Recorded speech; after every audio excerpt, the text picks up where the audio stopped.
It's hard to believe, but it has been 20 years since Pixar and Disney released Toy Story. Of course, since it was 1995, it was turned into a 16-bit platformer as well.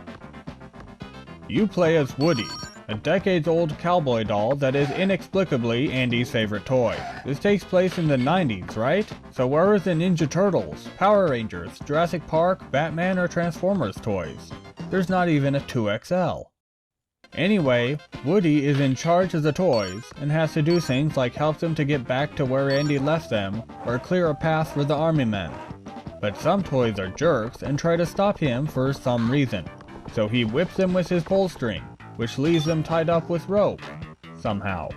There is a fair amount of variety to the platforming levels.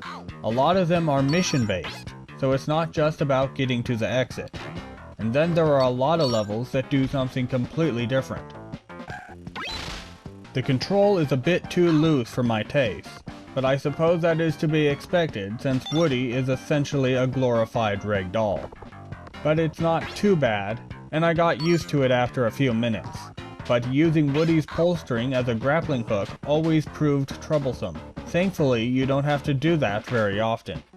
Pixar actually helped make the graphics for this game, so they are very good.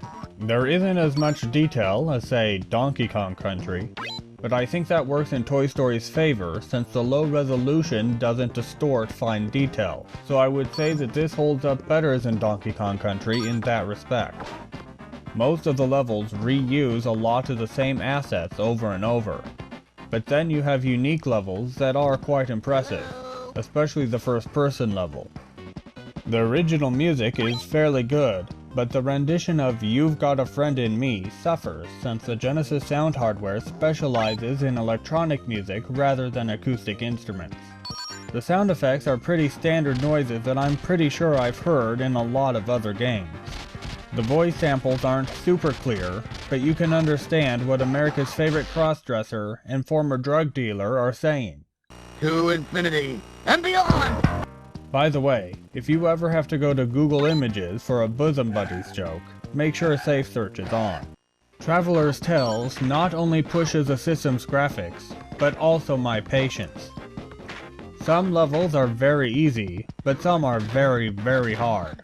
It wouldn't be so bad if there were more lives or continues, but as it is, you will need to have the level select code handy when playing this game. The game has more of a plot than most games from the era, and mostly follows the movie, but adds a few things here and there, including a nightmare sequence that was actually cut from the movie. There is a scene where Woody is set on fire that could be disturbing for young children, or they might find it hilarious.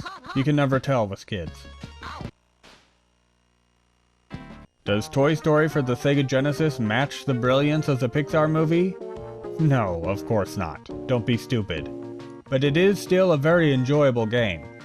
My only real complaints are that it is too difficult for its own good, and that you don't get to play as Buzz. But it is definitely worth your time. I recommend the Sega Genesis version of Toy Story.